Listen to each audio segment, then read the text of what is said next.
presentations and the video settings. Is everything okay? Okay. So sean bienvenidos, hola a todos, welcome to everyone. It's a great pleasure to have you here in our first meeting of Collaborative Sensemaking event. Today we're gonna have a little longer time.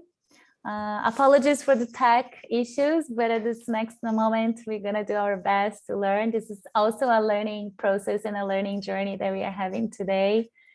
And today we have a very special guest. You're gonna see throughout the meeting how we're gonna start our learning journey with Robert, with Marcelo. Paul is also here. And appreciating also our translators, our interpreters, who's Yasmin, who's gonna be doing this from Portuguese until half of our meeting. So if you would like to hear that translation until 6:30, unfortunately, we won't have the whole time, but at this moment. But thank you so much, Yasmin, for coming from the last minute possibility. And also Carolina, who's gonna be translating into English, the parts that we're gonna be speaking in Portuguese in the beginning of our session. So everyone who would like to understand a couple of the words that we're having an invitee in the beginning of this meeting, please select the English version. And after, she's going to be translating into Spanish. So much appreciation to all of you, and also to the translator who is coming to this event.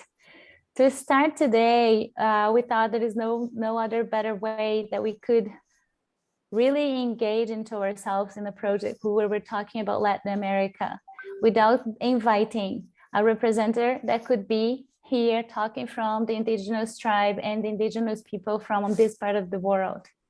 Okay, Marcelo, would you like to say something? Hola, Michele, por favor, la autorización para grabar, por favor. Oh, I need to ask for everyone? Yes. Oh, for you, okay.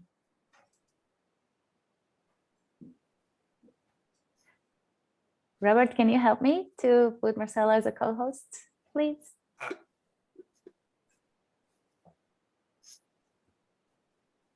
Thank you. And Lara, permission to Robert, please, to record. There you go. Thank you so much. Thank you, thank you. Thank you, Marcelo. Sorry for that. We are learning, and I'm so glad that we're in a very safe and great environment to be doing all this project in this situation of learning process as well.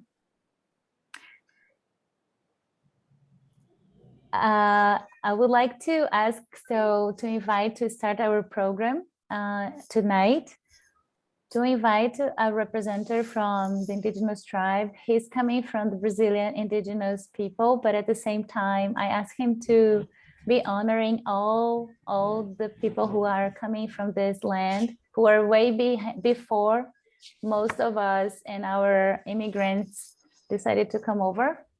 And then I asked him to come. So I would like to give most appreciation, Ubiraci. I'll try to introduce him in Portuguese and ask him in Portuguese so I can be including him onto this talk. So if you would rather to understand what we're saying in a couple of minutes, just choose the interpretation box to the world and just choose English, please.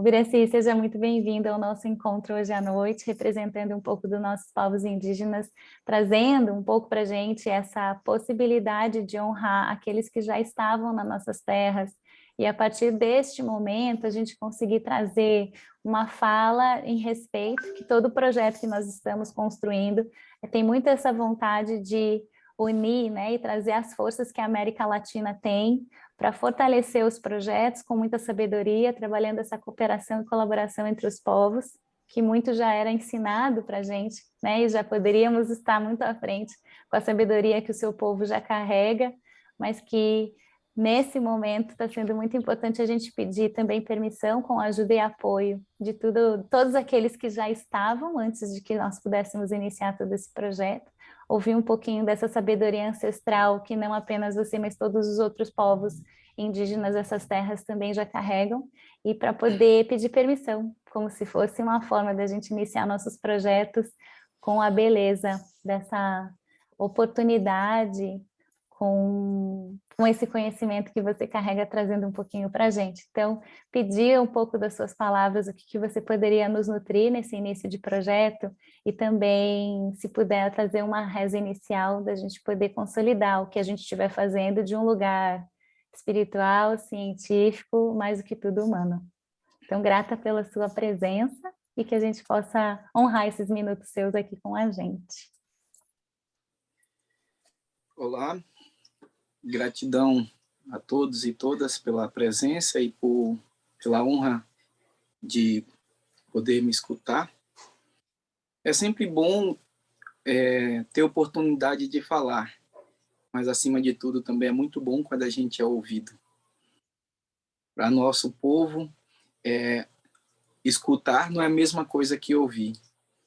Ouvir a gente ouve muita coisa, mas escutar requer uma escuta com o coração, com a alma, com o espírito. Essa terra em que a gente chama de Brasil, em 1500 o português chegou, era chamada de Pindorama, terra das palmeiras.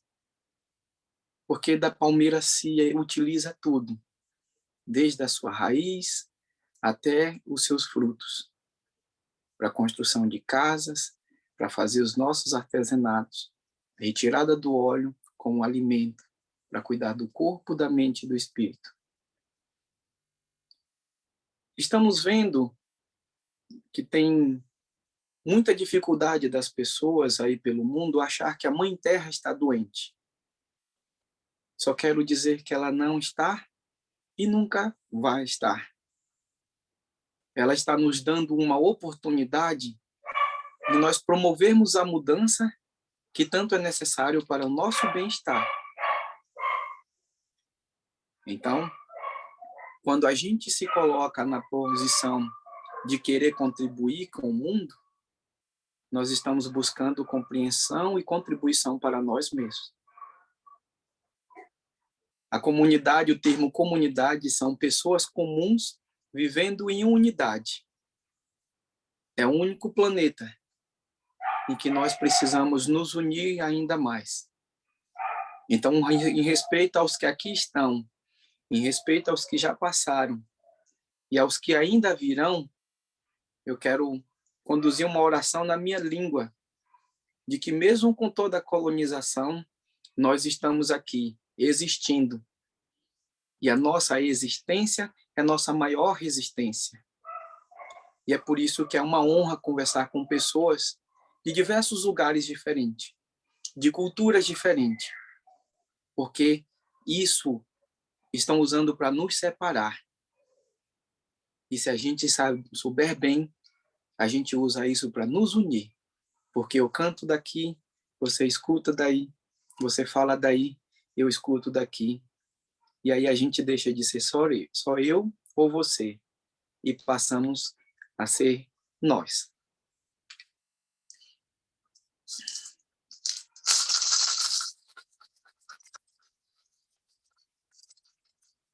Arnam pataxi petoim, baixo tchê na rampo canharé. Arnam petoim purrui, arnam petoim acoam. Arnam petoim canan jaha chopi haré. Carrabi tchê siratan jaha poim tapum. Arnam pataxi petoim, baixo tchê na rampo canharé. Arnam petoim purrui, arnam petoim acoam. Arnam petoim canan jaha chopi haré. Carrabiche siratan, jaha ponisi unkumai. Goyamianga, iairi. Goyamianga, iairi. Orei kuyuna kerushi. Orei kuyuna kerushi. Korevane kaseino. Korevane kaseino. Baisho mukeka no mancho. Baisho mukeka no mancho. Uwaru kwa patibare. Uwaru kwa patibare. Mirape jinguite mihi. Mirape jinguite mihi. Goyami anga di airi. Goyami anga di airi. Korei kuyuna kerushi. Korei kuyuna kerushi.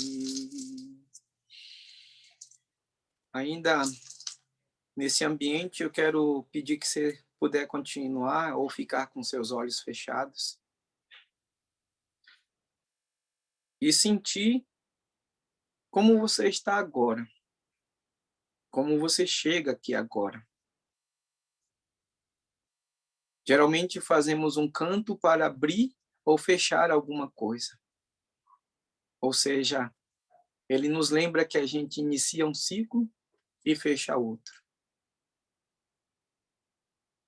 O canto que eu fiz era uma oração que diz sobre a água da vida. Nós que vivemos próximo a rios, a gente nunca suja o rio em cima, porque sempre algum outro ser vai precisar da água limpa logo abaixo. Porque é uma cooperação, é uma contribuição. Eu faço pelo outro aquilo que eu gostaria que fizesse por mim. Então, é uma honra abrir esse ciclo e que essa oração, de alguma maneira, possa te ajudar a fechar qualquer um outro que você ainda tenha dificuldades. Gratidão a todos e todas pela escuta. Eu sou do povo Pataxó, do sul da Bahia, onde os portugueses chegaram pela primeira vez no Brasil. E agora eu me uno a vocês nessa boa mania que nosso coração pede para cuidar de nós e do mundo. Gratidão pela escuta.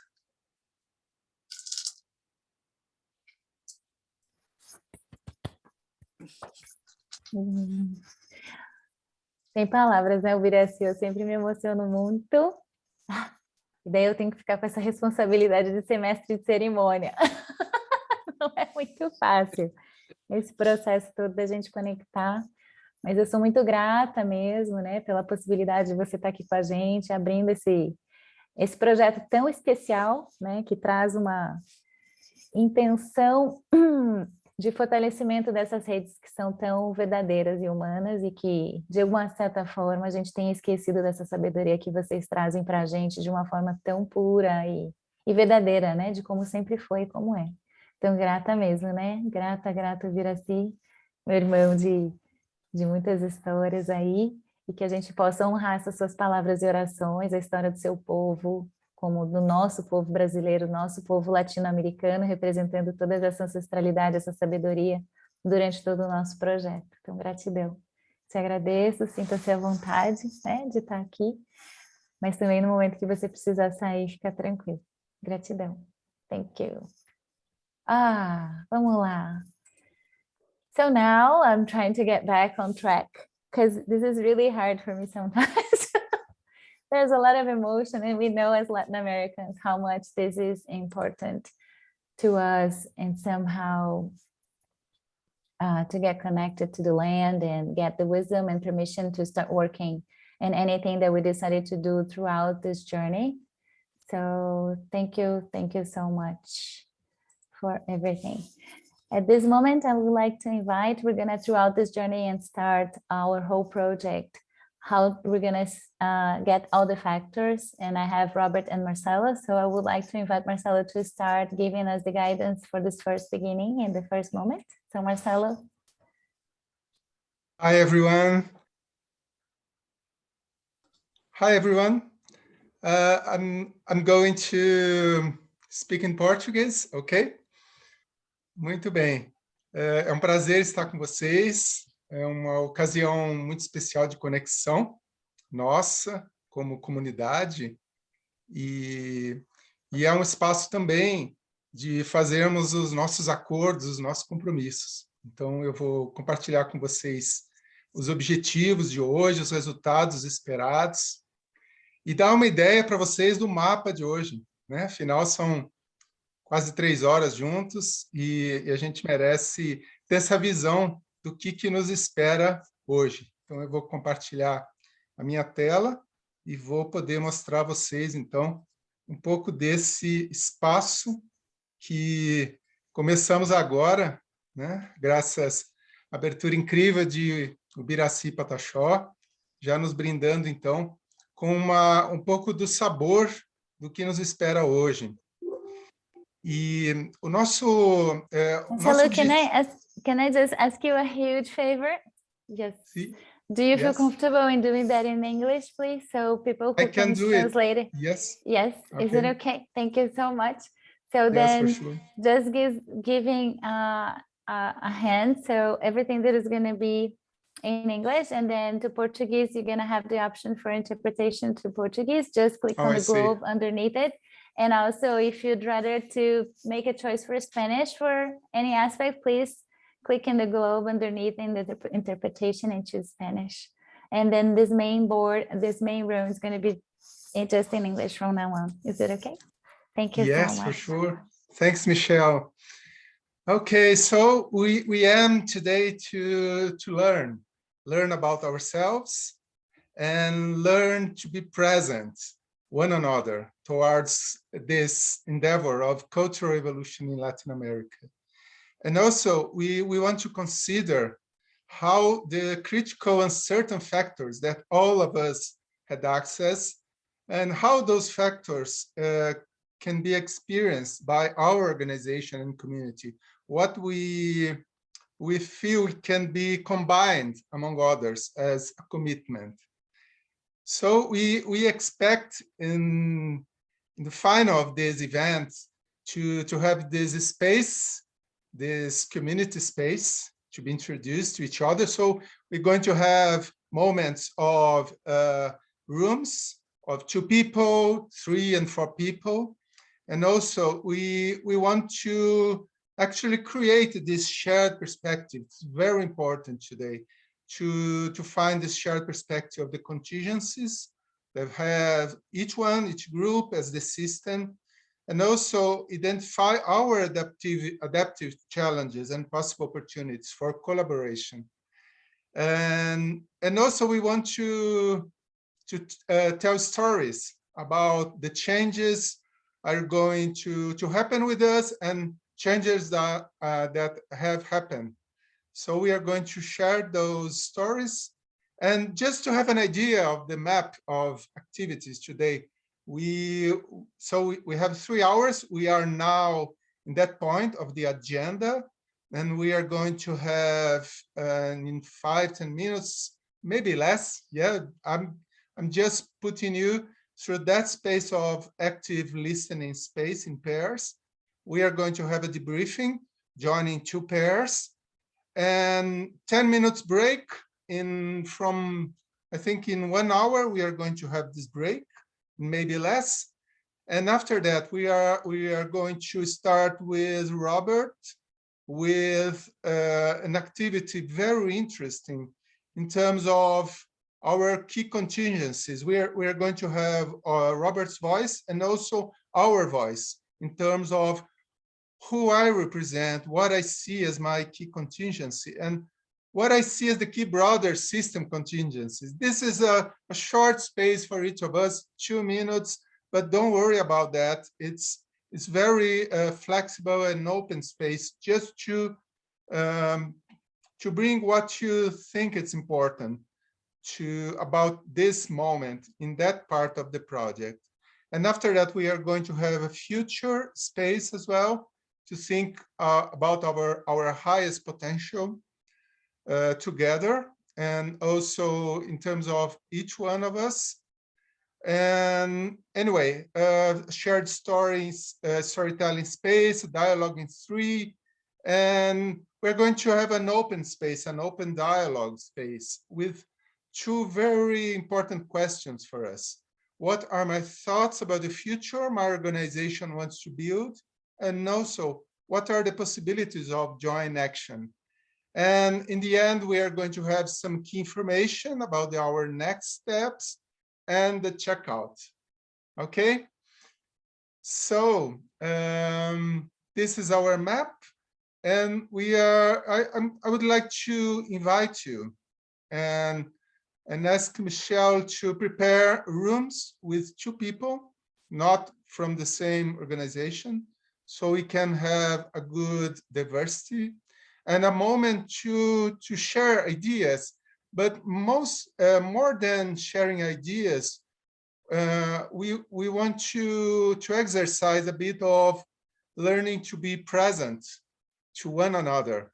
So this is a pair sharing exercise based on 3 steps, and I'd like to explain to you each one of those steps. So it's 2 parts of 10 minutes each, and the first part, person A answers a question made by person B.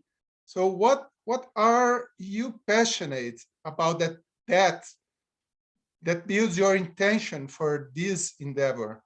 So 7 minutes, just person B listen what person A says. This is a very, very important aspect of our job here. It's about a strong and intimate connection, about what we represent, what we are as human beings. And so this is about deep listening. And I would like to invite person B to actually listen from the perspective of values and purpose. What I am listening from that perspective. So 7 minutes, just listening. And in the step 2, person B, that person that listened, give feedback. What I heard from you about values and purpose, just 1 minute, very fast. And step 3, person A, let's person B know if they really got my idea, you got my intention, you got what I perceive as values and purpose. So this is, and after that you swap and B answers and A listen. Okay, do you have some questions about this pair sharing exercise? Is it okay for you? Good. So I'd like to ask Michelle. Michelle, would you like to put us through these rooms with 2 people? Okay.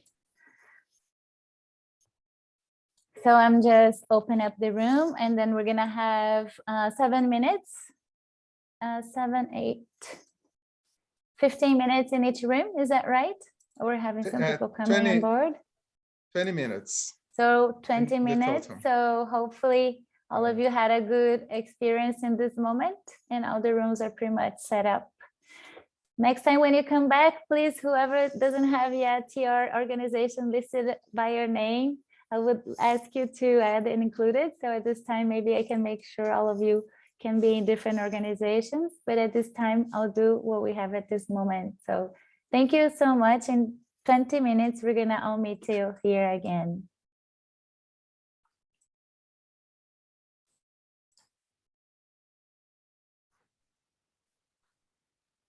"20 minutes.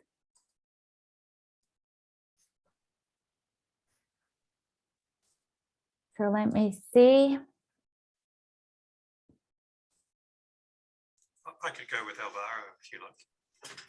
Yeah, let me see. Are you coming to any room? I invited let me see. Carolina, it's not. Lara, do you get a room? Yes. Who's here? Yasmin, no. Carolina, no. Álvaro, você teve a chance de receber o convite para ir para uma sala? Não. Não. Deixa eu ver aqui o que aconteceu. Eu vou te colocar na sala 1. Tudo bem para você falar em espanhol ou em inglês? Em espanhol um pouco melhor. Então tá, vou te jogar na sala 1 para espanhol, tá? Tá. Vai lá.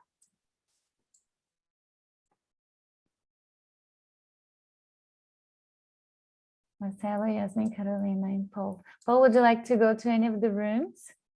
Yeah. Or are you okay here? But I think we have most of the rooms.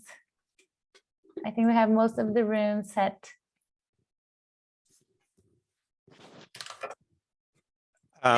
that's okay for this one if you like, but I'd love to be involved in the future.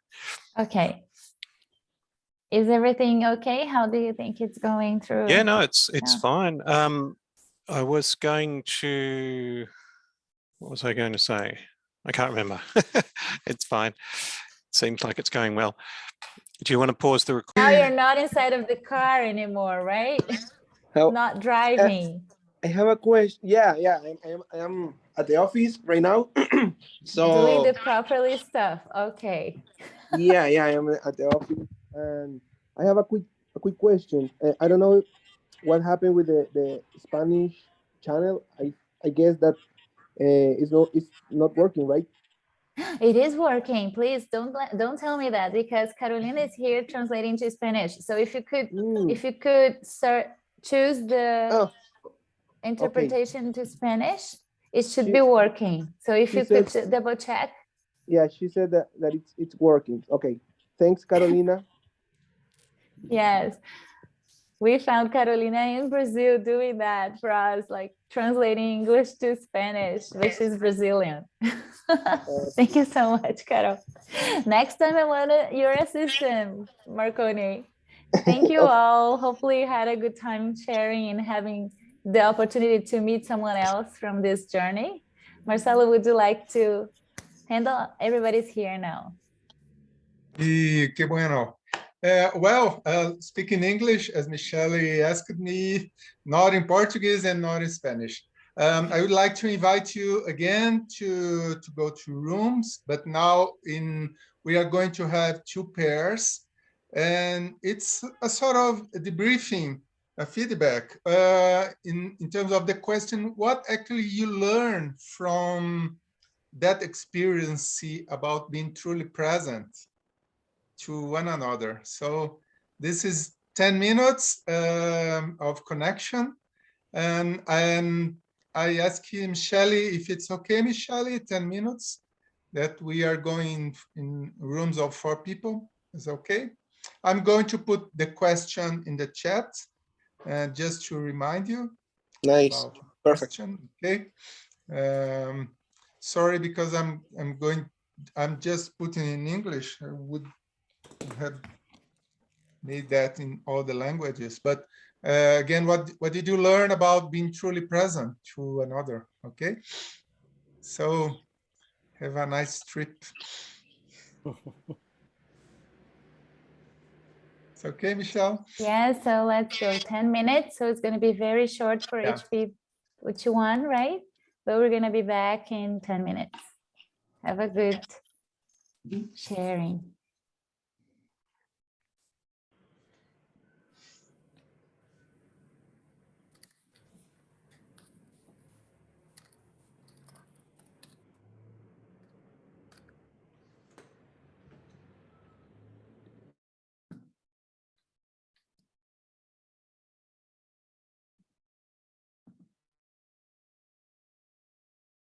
Josepha, you didn't get a room?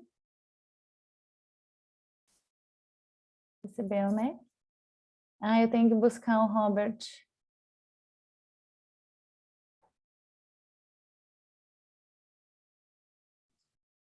Star Robert.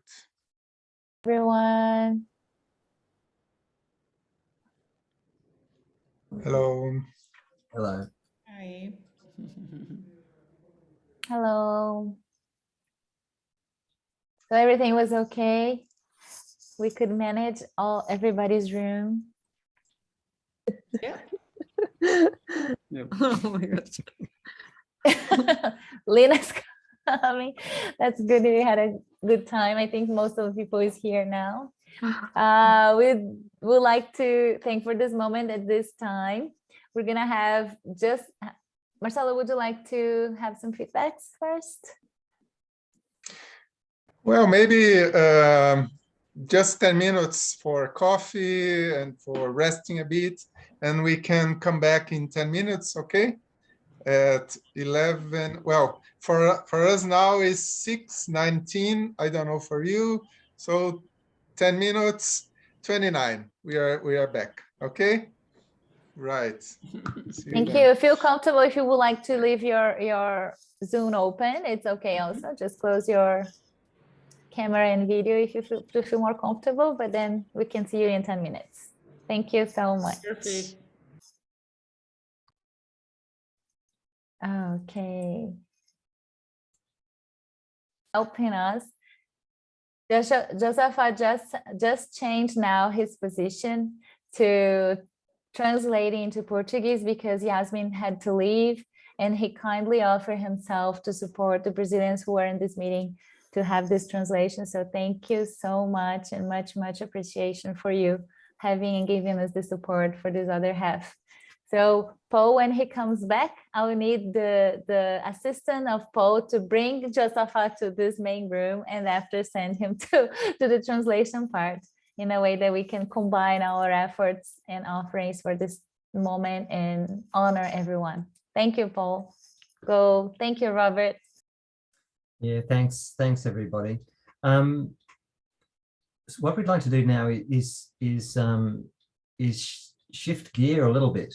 I mean, our time together up until now has been, well, a moment in which the hope was that we could actually really connect with each other as individuals. You know, I think to the extent that we can become really sensitive to the needs of another and the environment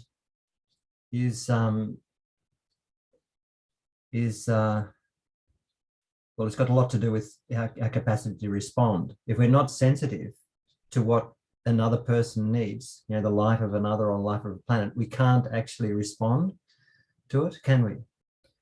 And so the time that we spent up until now was just to touch on that. I'm sure we all know a lot about this, but the aim of our overall program is to become sensitive to the needs of the whole system that we're a part of, so that we can respond to it. And you've all received the summary of the critical uncertainties. And I think you all, who's had a chance to actually acquaint themselves with that document? If you could show hand. Yeah, so it made sense, sort of. I'm assuming that that, you know, when we were listening to you speaking during our onboarding interviews, that we tried to actually, this is what we're trying to do. What we did before the break was what we were trying to do during those interviews, is to really be present to you and your organization and the system you're a part of, and the needs that have to be responded to if we're to actually evolve in a direction that works for us. And so this next part of our time together today is to have a bit of a conversation about those factors, you know, to create a space for each of you to talk briefly in this call, but more importantly in future calls, but to speak briefly today about how these factors are playing out for you. And I'd just like to share my screen to position this conversation. So you've all seen this slide before. And here we are at this sense-making event. And one of the key outcomes for today was to consider these critical uncertainties. And I've put them on this pie chart. So these are the uncertainties that were in the document, you know, about the established system, the inner work, et cetera, et cetera. And so if I go a slide ahead, this captures the headlines of these critical and what I think are uncertain factors. And so what we'd like to do now is have a little bit of a conversation about how you're experiencing these yourself and what kind of opportunities are beginning to occur to you in relation to these. So I'd just like to quickly go around this, and I'll pop this slide in the chat when I've finished.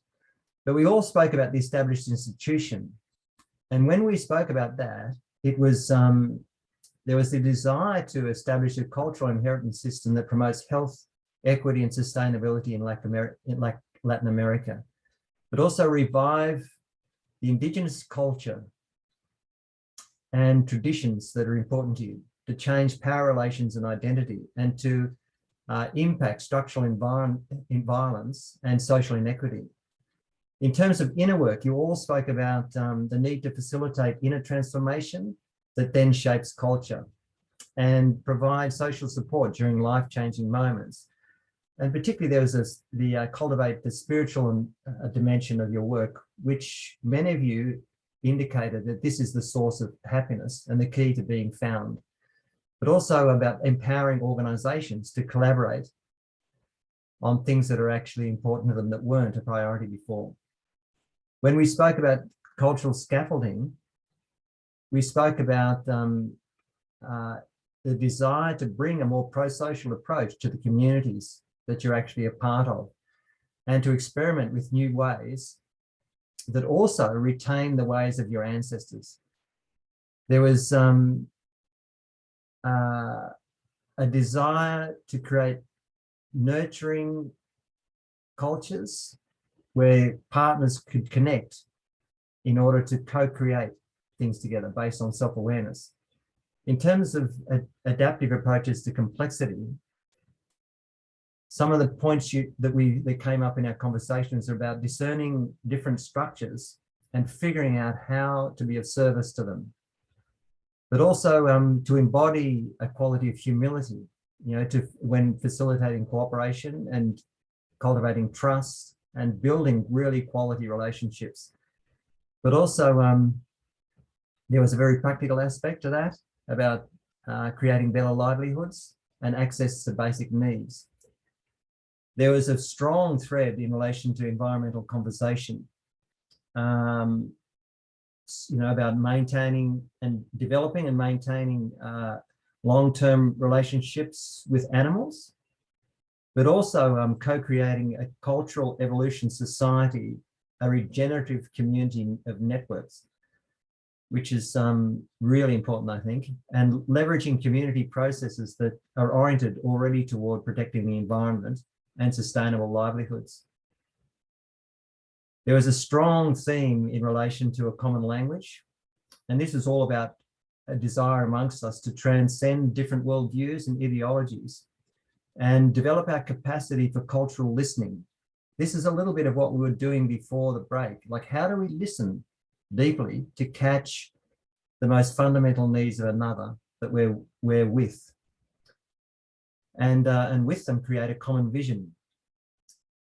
Another thing that showed up in this space was about developing a simple language that allows us together to figure out how we can go about things, who we are, and how we can actually go about things without all the theory. A cross-cultural common language. There was also a desire to capture stories of change, and research was an important part of this.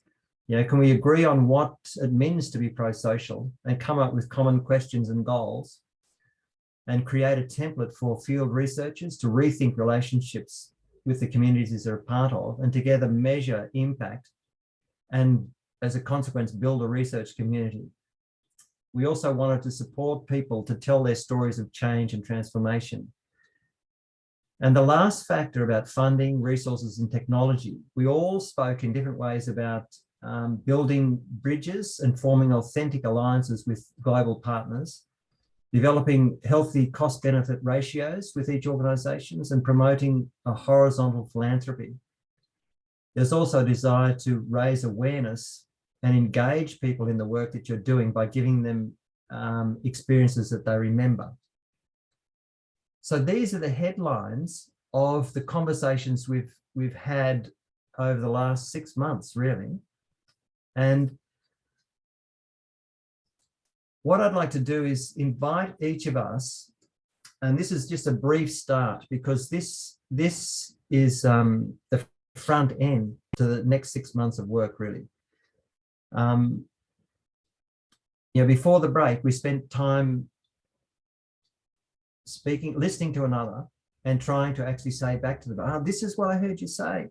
This is really what you value in terms of the vitality you want in life and your purpose, the way you're striving to achieve that." This work around the critical uncertain factors is extending that to become sensitive to the needs of the system, not just to the needs of another person, what they value and their purpose. And so the question is, have we got it right?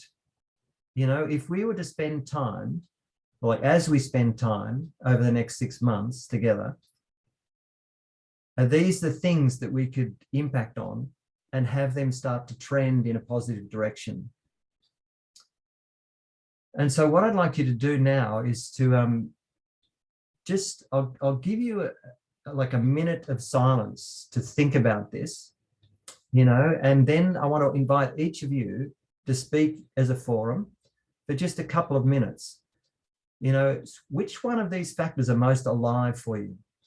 Like if we were to work together and you were to change one or several of these, which ones would you really like to see a change? But also, is there something we missed? Does that make sense? Yeah. So I'll put the slide back up and I'll give you just a minute or so to think about it, and you can jot down some points. And then I'm going to ask each of you to just share your reflections openly as a forum. Okay?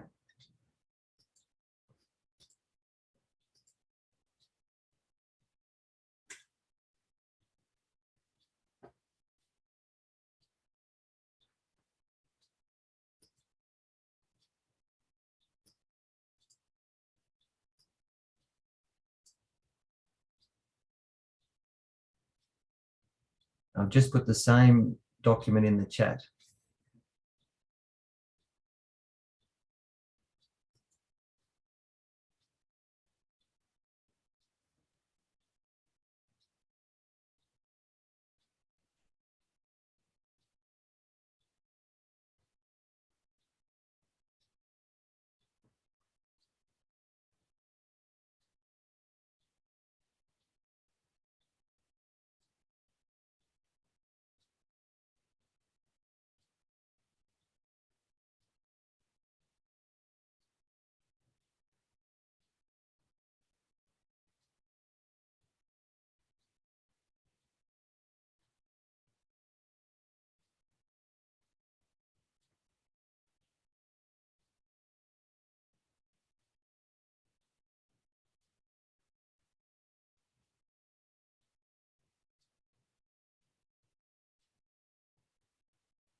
When we open the time to speak, if you feel more comfortable to talk in your native language, it's okay, because Carolina is here and she's bilingual, trilingual at least for this space. I'm not sure she speaks even more, right, Carol?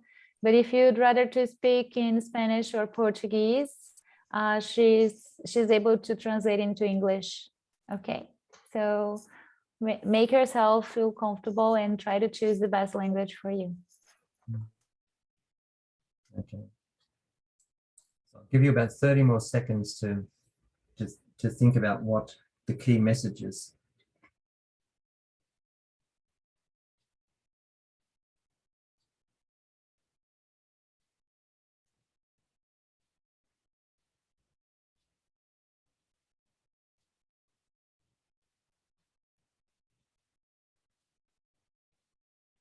Okay, so I'm going to stop sharing the screen now.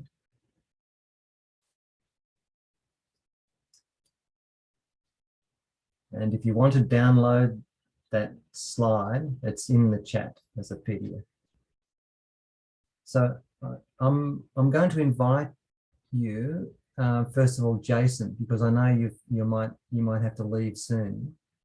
But what I mean, what's your response in relation to those factors?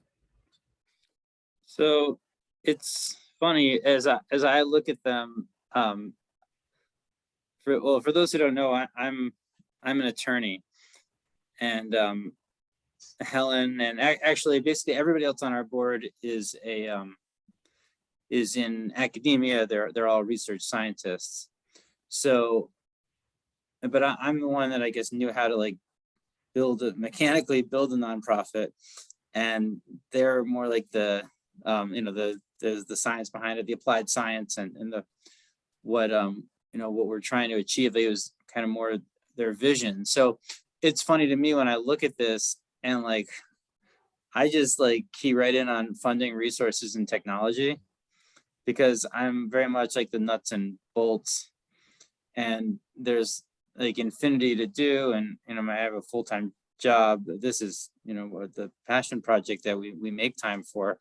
But yeah, like how do we scale, and how do we have more engagement, find new donors, find new funding sources? How do we have newsletters and social media? How do we logistics, like with our school supplies that we provide to all these schools? How do we buy them in bulk and ship them from China if we're going to start doing that instead of buying them in country? Or so it's very, very logistics for me, and that's like right what I'm drawn to. But then if I think about my team, and I think about Helen and Joe Henrik and other folks on our team, and they're then I think it's really more holistic than I'm looking at it, but like particularly like stories of change and about there's a long story behind where One Pencil started, which was studying education and how resources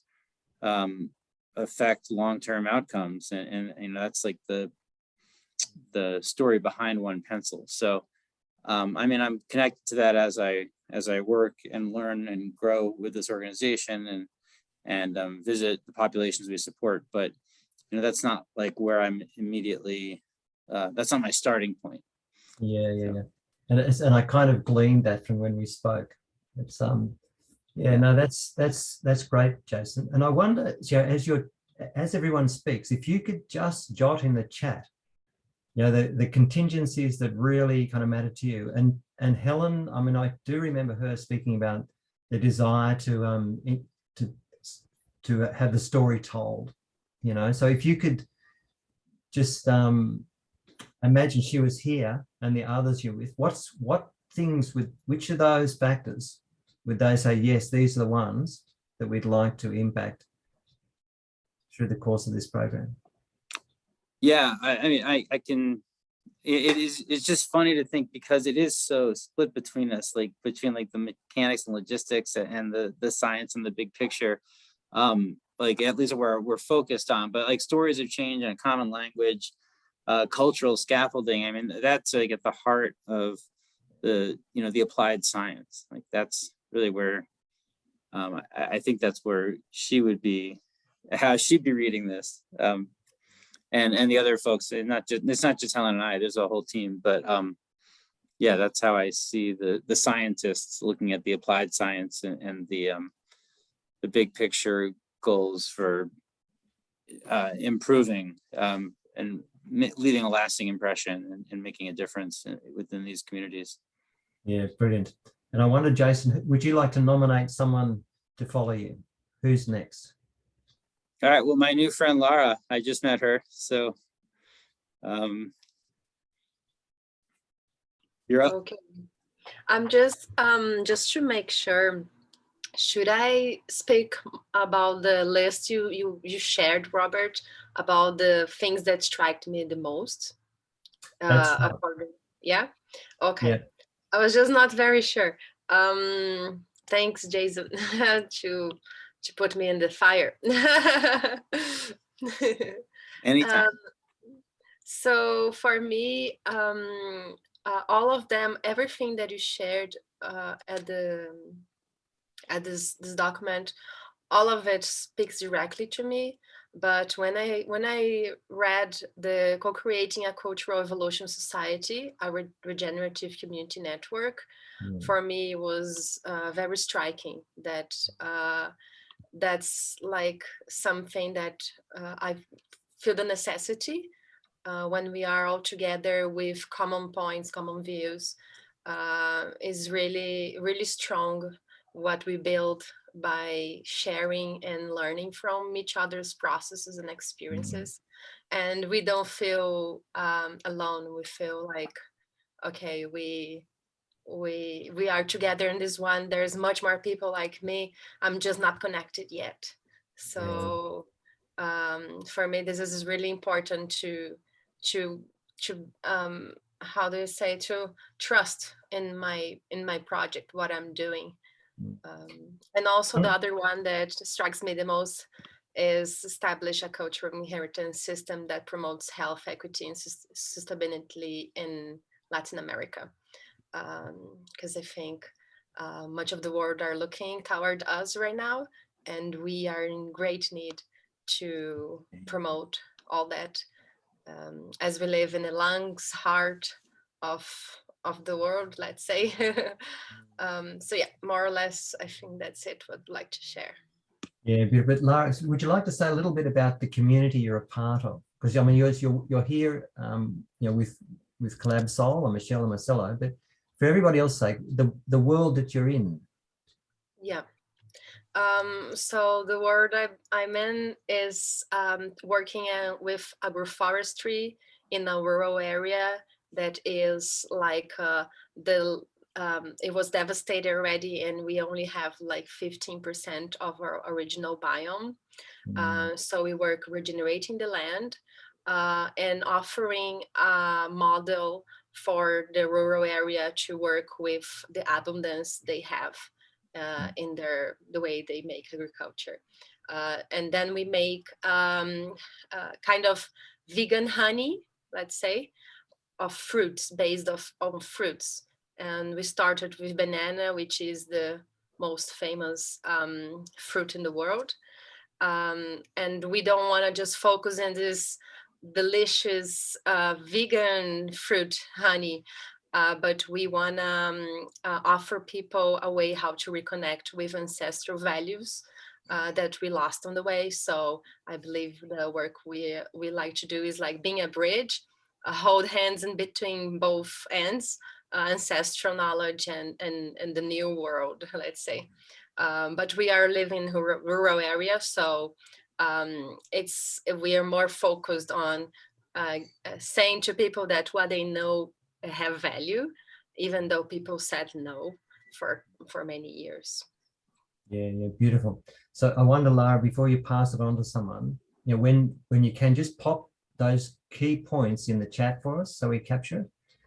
And but also everybody, as we're speaking, try and bring to the speaker the quality of listening we tried to cultivate before the break.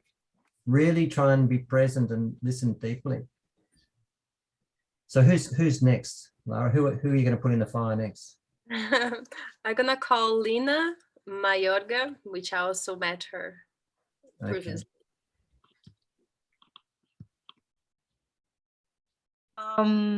Okay, so I would say the factors that resonate with me the most. Well, I have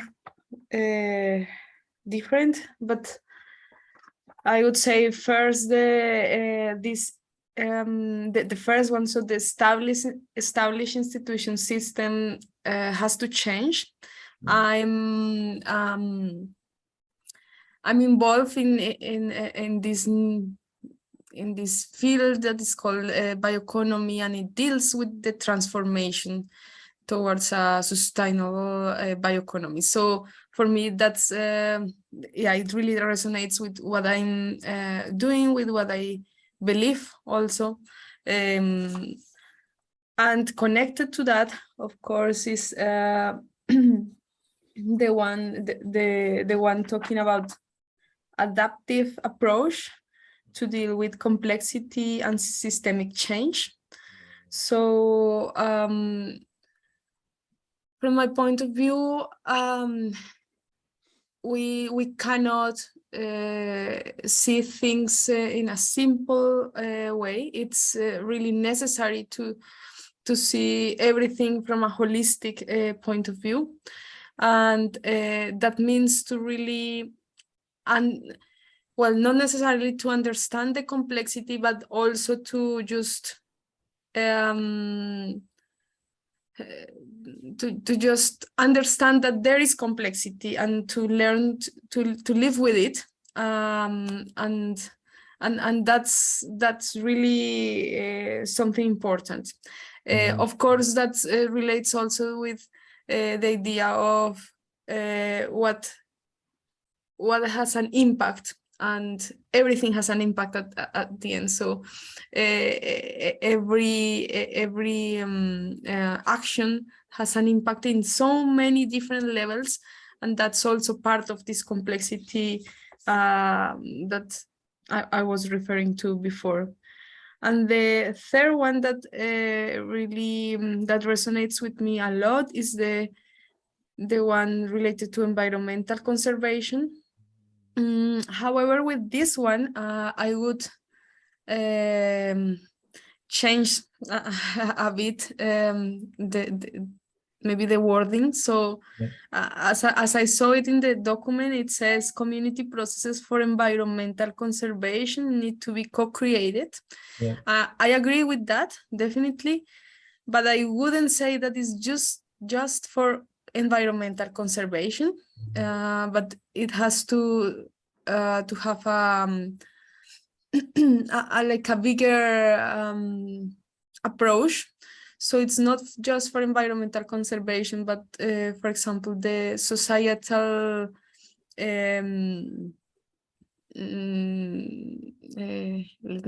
me think about the right word. This societal transformation also, or the livelihood options. So it's this co-creation should be done for looking for new livelihood options, but also for this environmental conservation that you were that you have in one of these factors.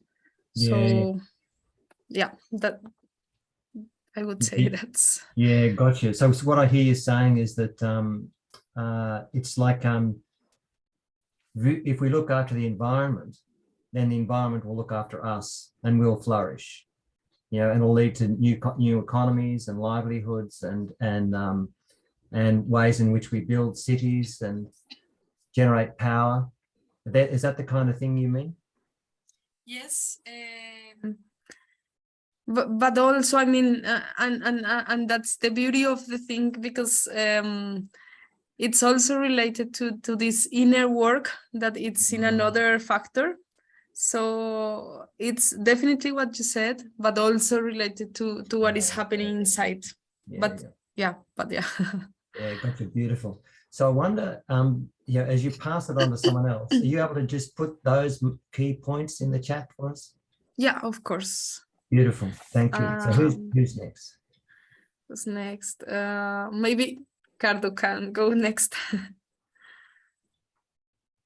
Yeah, thank you. So I'm actually part of the same organization than Lina. So we kind of represent the University of Hohenheim, as we studied bioeconomy, a master program in this university, and now we are engaged, me as researcher, Lina leading some projects with regard to bioeconomy and education.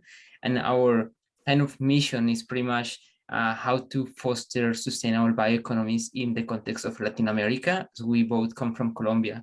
And for that, we also look at the case of palm trees, because these are just beautiful plants that grow everywhere in Latin America, and especially Colombia is a rich country in this kind of species. And I think I pretty much agree with Lina in all those critical and certain factors that she just mentioned. What I would like to is emphasize a little bit is regarding this factor that is related to established system and institution. So I'm just thinking that perhaps something that could complement this factor is the fact that we also need to rethink the way economic system works. And what I mean with that is that, for instance, when thinking about balancing environmental conservation or biodiversity conservation and livelihood options is always challenged by some assumptions on how the economic system works. So let's put it more practical. If I am developing a new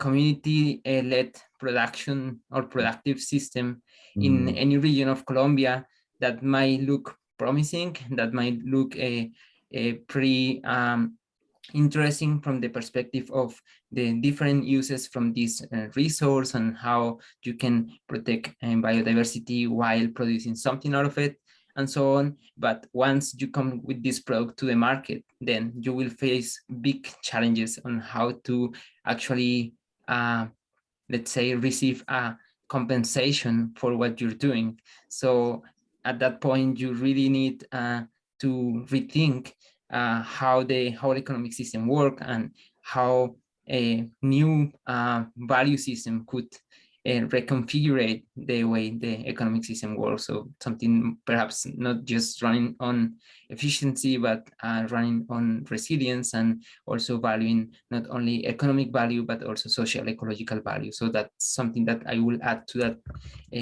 uncertain factor.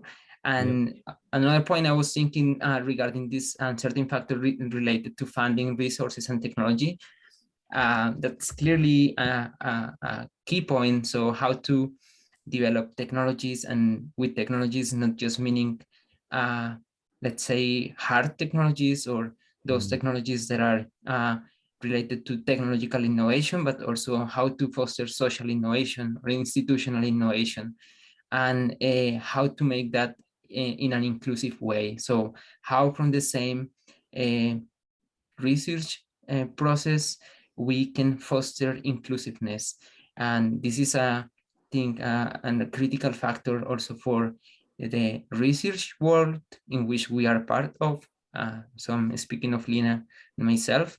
So how to break the boundaries of the disciplinary boundaries, how to bring collaboration. So this is also related to this uncertain factor related to these inner work capacities, and how to build this real collaboration, not only between disciplines, but in across academic boundaries. So how to really engage with people, and not engage with people with the goal of increasing their acceptance, but which will be something a bit opportunistic, but really how to put them in the center of every innovation, and also how to put nature in the center of every research endeavor, right? Yeah, so that's beautiful. I mean, so you've got such an eloquent way of speaking about it. You know, it's thanks, Ricardo. It's you've captured I guess the depth, you know, and the interrelatedness of all of these factors.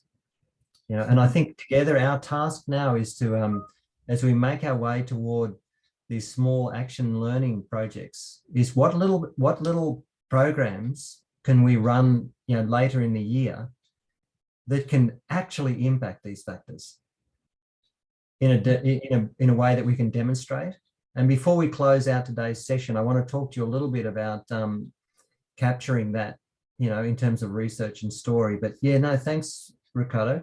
Are you able to put the dot points of your perspective in the chat for us, and also nominate someone next? Who's next?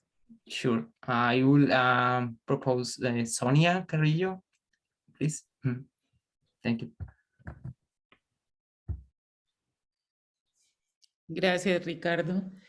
I have two comments or 2 points that I would like to make that I can kind of connect with the things that we do in our group, and there is a word that caught my attention, and is cultural scaffolding. And scaffolding is such a beautiful word that is very much related to the way children learn. And is one of these big old classic learning theories by Vygotsky and is exactly the way, I mean, when you think about the scaffolding, you think about having some basis and start building little by little, step by step, with the right support and the right company to be able to face little challenges, not too difficult challenges, because then you will get frustrated, but little challenges that you can solve with the right support and the right company to be able to grow and to go up to a higher level. So I think this is a perfect, because at the beginning, when we were invited to this big project, it was kind of stressful to me just to think, what are we going to do in this big goal, in this huge project, if we are doing these tiny little things? So why we were invited to this huge, beautiful project, and what is the way we can contribute to these big goals? So I think scaffolding is probably what brought me a little bit of peace in my mind, in the sense that it's little by little, is from step by step, and I think we can all do some little steps in this big goal.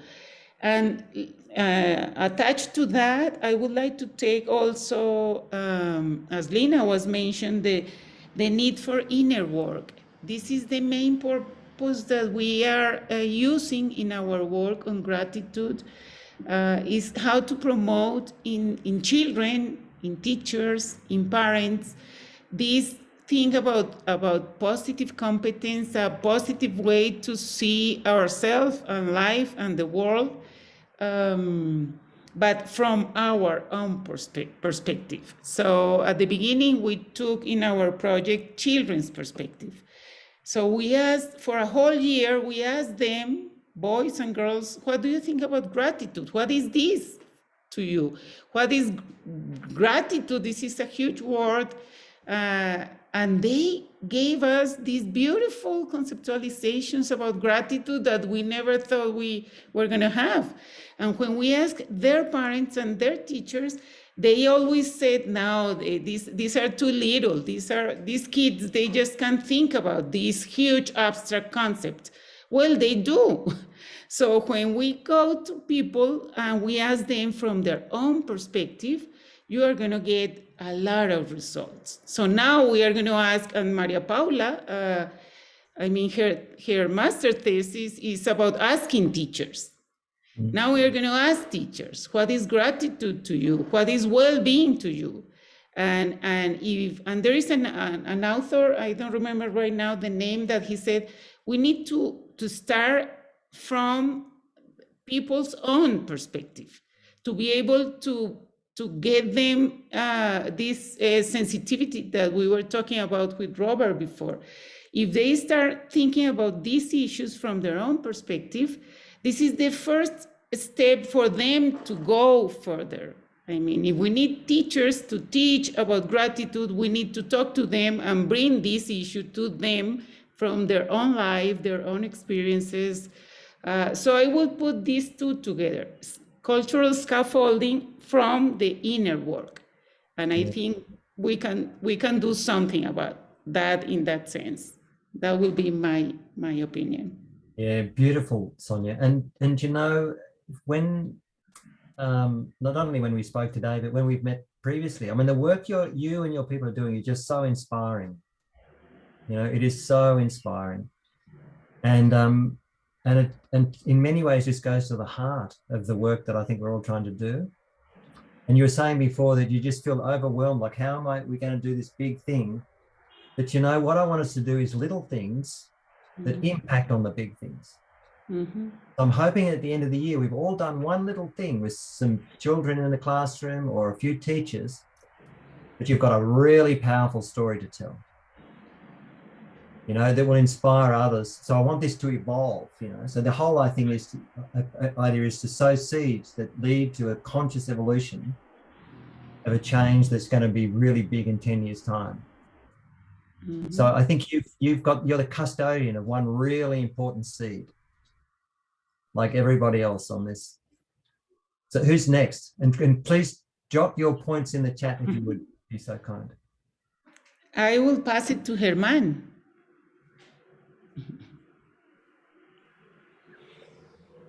Hello, everyone. The two things that I thought of were closer to some of my current concerns are adaptive approaches and finding resources, funding resources and technology. In the project that we are directing today, we don't have Beatriz, but in the project that we are working on, the Observatory of Psychology in Latin America is a project that requires people from different countries in the region, all related to psychology, to collect information and information that provides a view of how our discipline and the profession of psychology is developing. This model that we have could be applied to other areas as well, of course, but we are trying first with our own discipline of psychology. And we ask people from different countries in the region, which, as all of you know, is not as homogeneous as we are seeing very often from the outside. We ask them to collaborate and to cooperate on, you know, people who are very busy and so on bringing and helping us collecting information that is not readily available, but rather that you have to work on in order to build those that information and those indicators of the development of the discipline.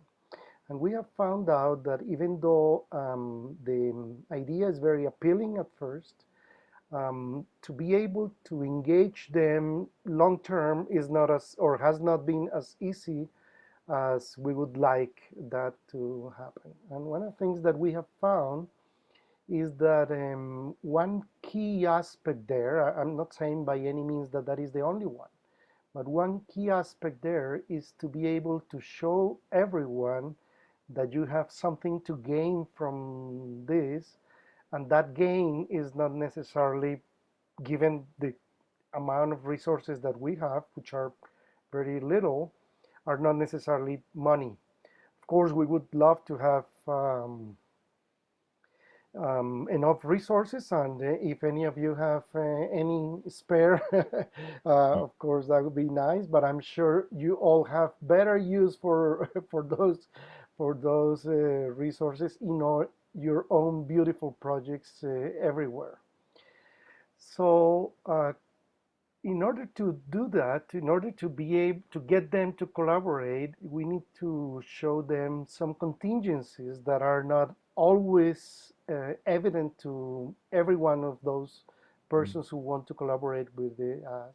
And but to keep that in mind for us is always very important, and we have been learning little by little on how to create those contingencies, how to, more importantly, and I think this speaks in a very central manner to this particular project that we are in, how to identify what is said that everyone is gaining from that collaboration.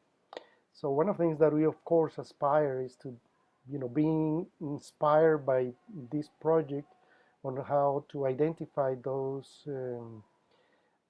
gains and those things that inspire them, and that that we could convince them on our collaboration. And I think that it speaks to both those factors on resources, because I know it is not really resources only in the sense of money, but in many other senses as well.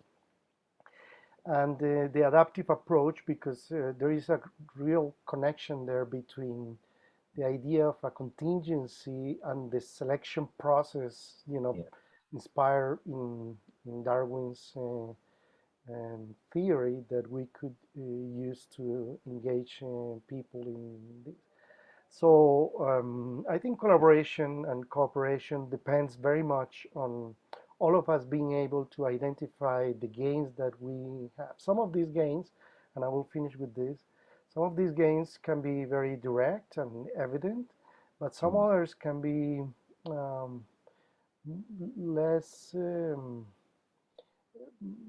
less clear in the sense that they could be symbolic, or it could be other aspects of it. And being able to connect with people at both levels would be very important. But I am sure we will have the chance to learn from all of you how you have been able to engage others to collaborate on big and smaller projects with those two things in mind. Yeah, beautiful. Yeah, thank you, Herman. It's and so my hope is that through this project you've actually we've done something together that will shift things in that direction. Yeah, so it's beautiful. Thank you. And Marconi, you've had your hand up. Okay, thank you. I will jump to the Spanish channel to explain better my meetings, right? My thoughts. Yeah. So if you'd like to just choose, Robert, the translation interpretation to English. Okay. Bueno, ahorita estoy en el canal de español y bueno, me parece muy interesante los elementos, Robert, que señalan en la llanta, en la rueda que acaba de mostrar. Y sin duda alguna hay muchos elementos que como World Vision nosotros tomamos en cuenta y que nos han permitido poder llegar a los más vulnerables. Esa es como nuestra misión, nuestro llamado. Poder llegar donde las otras organizaciones en nuestro país no logran llegar. Y rescataré algunos elementos que tú tienes descritos y es, por ejemplo, en el financiamiento, recursos y tecnología,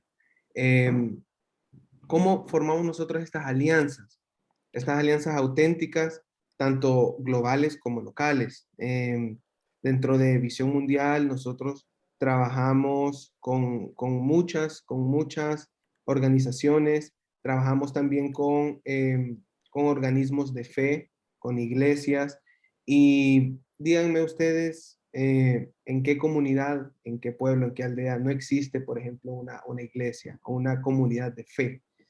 Eso nos permite llegar, entrar y poder penetrar las comunidades y poder alcanzar a las personas que viven dentro de ellas.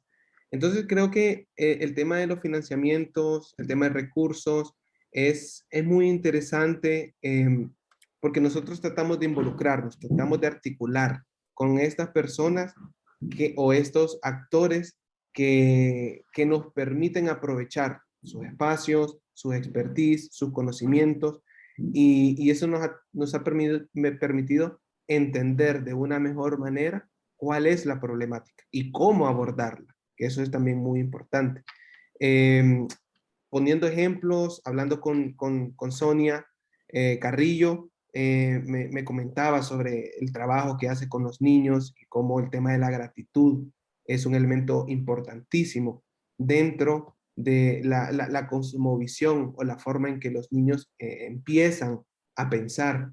Y son elementos que posiblemente uno los pasa desapercibidos, pero vienen a la mesa y nos permiten mejorar muchas de las intervenciones. Con el tema de las historias de cambio, como tú dices, no solamente es realizar una intervención por realizarla. Aquí el punto clave es ¿qué quiero lograr? ¿Cuál es el cambio de mentalidad? Por mucho tiempo, Visión Mundial estuvo realizando muchos proyectos de obra. construcción de las escuelas, mejoras en los centros de salud, pero eso al cabo de 5 o 6 años volvía a un estado, al estado anterior, al estado normal, o se deterioraba. Esas cosas se deterioran, pero el cambio de mentalidad, el cambio de chip, hacer que la comunidad entienda de que son dueños de sus propios destinos, que ellos pueden gestionar recursos, que pueden por medio de ellos solitos hacer un cambio, eso es una de las cosas más importantes. Y le mencionaba a Sonia, o sea, no dar el pescado, sino enseñarles a pescar. Ese es como una de los mindset que tenemos, y eso solamente se da por medio del cambio de actitudes, comportamientos y pensamientos. Eso es un elemento muy importante, cómo estas historias de cambio realmente evidencian el cambio que queremos ver en nuestras poblaciones. Un lenguaje común, es muy interesante este elemento porque nosotros somos una organización cristocéntrica, Cristo en medio de todo. Sin embargo, nos importa muy poco la religión, la denominación, católicos, evangélicos, mormones, testigos de Jehová, porque al final todos tenemos un objetivo en común y es ayudar al prójimo, ayudar al que más lo necesita. Da igual la ideología, pero el lenguaje común que tenemos es ayudar al más vulnerable. Y eso nos permite poder entendernos. Y creo que aquí nosotros tenemos muchas formas de pensar, muchas cosas, muchas formas de sentir, de actuar, pero si tenemos un objetivo en común, un lenguaje común, podremos llegar a donde nosotros queremos, ¿verdad? A esa meta final. Entonces, eso es un elemento muy, muy interesante que también quería resaltar, como este tema del lenguaje común, descubrir estos cómo, quiénes, nos van a permitir tener mayor claridad. Y tal vez uno de los últimos puntos que me gustaría como destacar, entre tantos que yo pudiera extenderme, pero bueno, hay que como priorizar el tiempo, ¿verdad? Este tema de los enfoques adaptativos, ¿verdad? Discernir entre las diferentes estructuras, como tú mencionas también, cómo nosotros podemos ir adaptándonos, cómo podemos ir adaptándonos a estos ambientes que cambian tanto. Todos, para nadie es desconocido que éramos unas personas antes de pandemia y somos otras después. Entonces, ¿cómo podemos nosotros tener estos enfoques que se pueden ir adaptando según el contexto? Y pongo un ejemplo, dentro de nuestro proyecto nosotros estamos tratando de combatir una problemática global. Por ejemplo, el tema de la migración, que se da mucho en nuestros países. Sin embargo, nos dimos cuenta que el contexto de Colombia es muy diferente al contexto nuestro, que los problemas por los cuales nuestra población sale del país pueden cambiar o variar con los problemas que tienen nuestros países vecinos. Entonces, nos dimos cuenta de estos enfoques, cómo podemos adaptarlos acorde a la necesidad y acorde al contexto. Son elementos muy importantes y que traen a reflexión, que nos ponen a reflexionar como ejercicio propio. Voy a leer punto por punto y voy a ver cómo estos realmente los estamos poniendo en marcha, ¿verdad? Porque los considero muy importantes y los elementos que tanto Ricardo, Germán, Sonia han dicho, Lara creo en su momento también, son elementos que nos permite pues construir con base a las diferencias que podamos tener. Y eso es parte de la riqueza de estos espacios. Entonces, me detengo aquí y agradecerles por estos espacios que bien nos hace a nosotros y a nuestras organizaciones. Yeah, thank you, Makani. It's you've said a lot in a few words. It's very rich, and something that caught my attention was when you named a group who engaged in a program of rebuilding, you know, a part of their world, and then afterward it collapsed. It just went back to the way it was. To me, what you pointed to was why in this project, we're trying to do this factor analysis up front.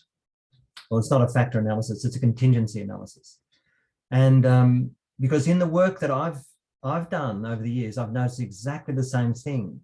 And the thing that I've learned from that is we don't stop and ask, what are the critical factors, the contingencies that will ensure success?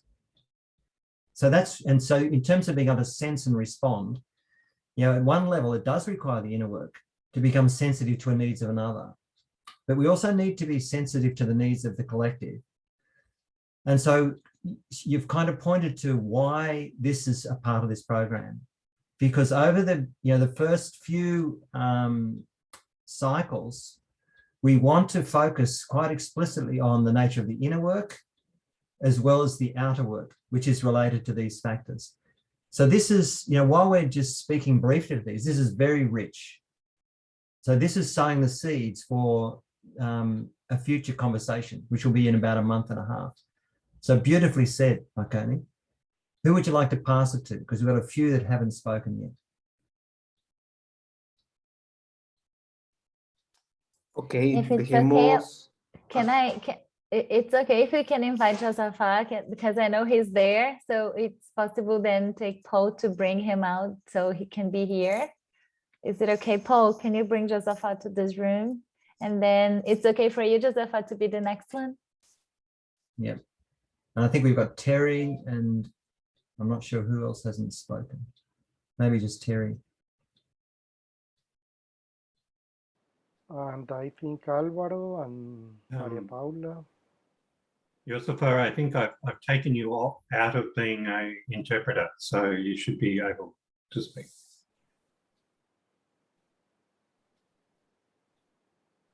Not yet, not yet. Can you try?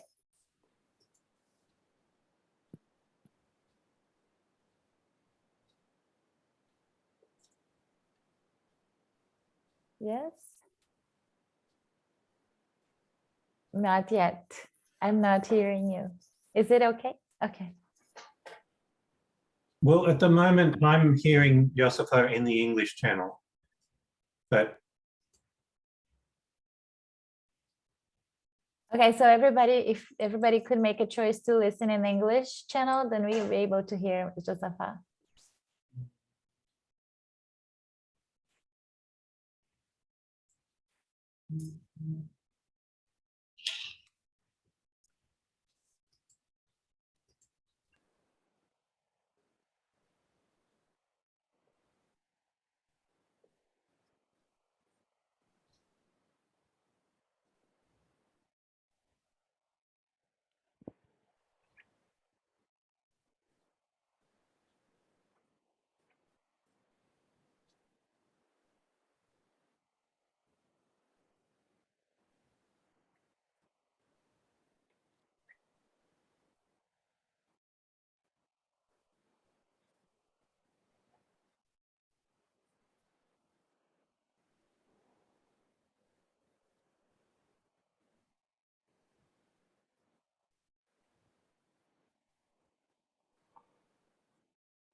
map change.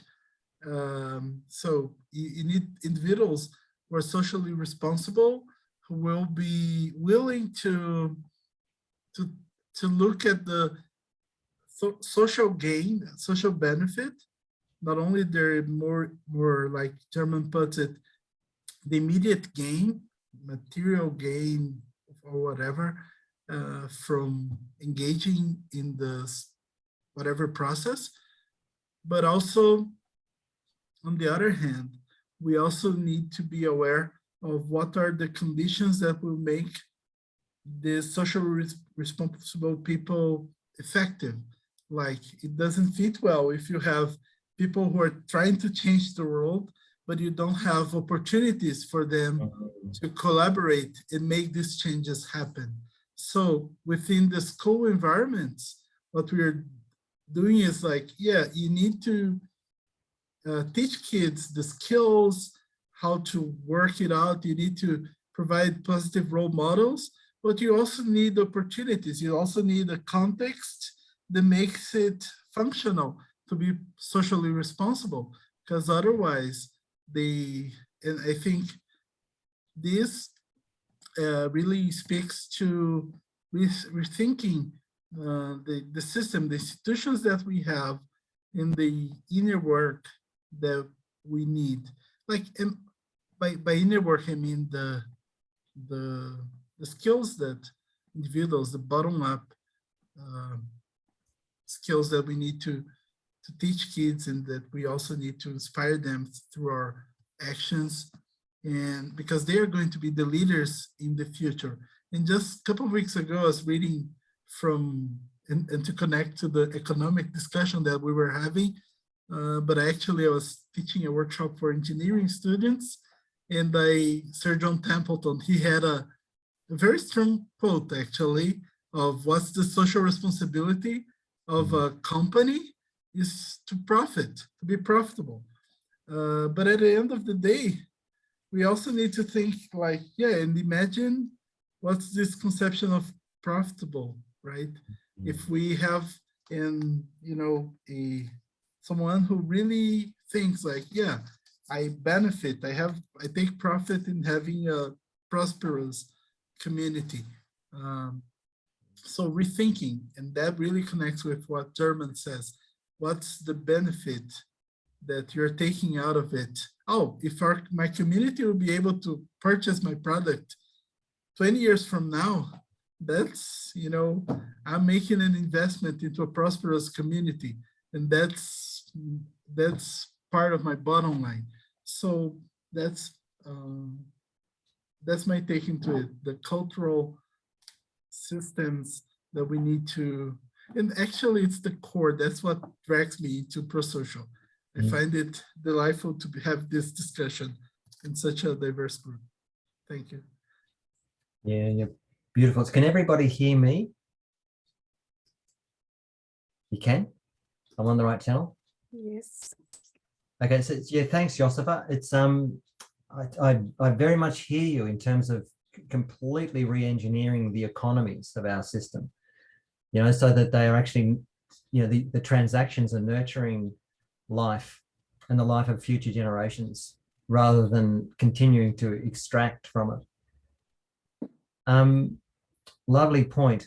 And could you pop headlines of your thoughts in the chat for us as well? And I was going to go, Marconi, I don't know whether you've done it or not, but I mean, you made some really key points. Would you like to put the key ones that you want to preserve in the chat? Did you hear me, Marconi? Yeah, good. Who's next, Josipa? Yeah, I think we've got Terry and Alvaro. Maybe you nominate Robert. I just set him up as a translator again, so you won't be able to. So Terry, I'm going to put you on the spot then on behalf of Josipa. Okay, thank you. Thanks, everyone. As I was looking at this and trying to relate it to my organization, Community Conservation, I think what's most critical for us is actually our mission is under the environmental conservation box. So what we do is leverage or support community processes which protect the environment. And I would stop it there for us. And we're about trying to support communities based on their own values and their own processes of governance and management to protect specifically biodiversity, not just the environment in general, but biodiversity. And then from that, from all the cases and examples we have with our partners and communities around the world, we see so many other benefits. They learn how to govern in their communities if they don't have those skills. They do get better livelihoods, healthier environments, right? So all these benefits come out of that. So that's kind of like our core mission.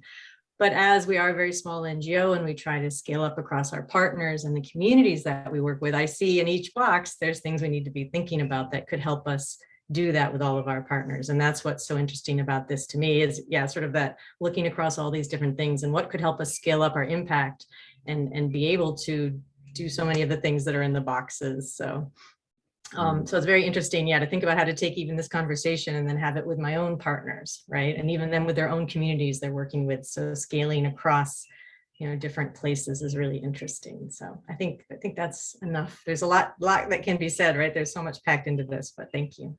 Yeah, thanks, Terry. And just for everybody else's information, I mean, Terry and I spoke before in one of the breakouts, and Terry had a live question about like what does this process mean, and how can I engage others in my organization or my communities with this process?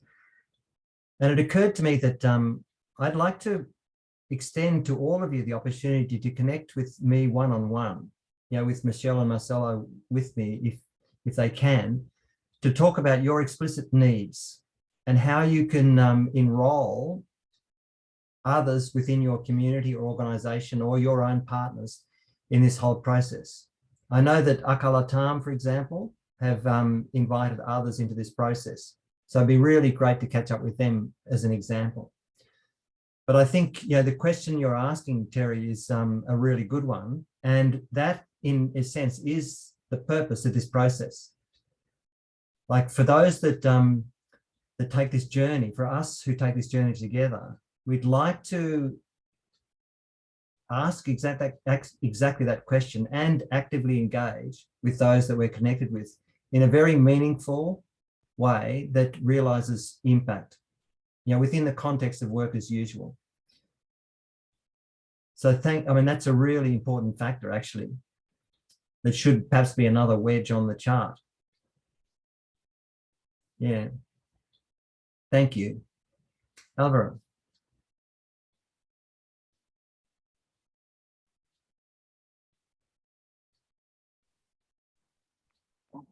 Tô aqui. Posso falar português? Vamos lá. Primeiro, boa noite a todos, todas. Primeiro, agradecer aí ao trabalho do Josafá aí, voluntariamente. Meu tradutor aí tá me salvando nessa reunião. É a primeira vez que eu participo do encontro assim, então ainda um pouco perdido, mas eu tô entendendo o contexto. Então, assim, eu sempre tenho ouvido falar nessas questões de transformação, já ouvi falar do grande reset e tal, refazer, recomeçar e tal. Mas eu tenho uma visão bem pragmática, assim, dessas transformações, assim. Elas acontecem, digamos assim, estão acontecendo desde que a gente nasceu, desde antes. O mundo está em transformação. Mas o que eu vejo, assim, que nos últimos tempos, talvez nos últimos 15 ou 20 anos, assim, que está realmente, assim, tá tendo uma tendência de as pessoas estarem mais conscientes com essa transformação para a parte boa, digamos assim, da história, assim, né? Uma coisa mais coletiva em prol de melhorar o mundo. Eu vou dar o meu exemplo, assim, né? Eu trabalhava até 2016 em empresa tradicional, corporativa, como eu estava conversando antes na conversa em dupla, assim, né? Chegou uma hora ali, eu pensei, não faz sentido para mim trabalhar ali só a serviço de um sistema, né, de trabalho ali. Eu queria algo mais. Eu já trabalhava com voluntariado de causas ambientais ou de distribuir mantimentos, cesta básica em comunidades carentes, mas não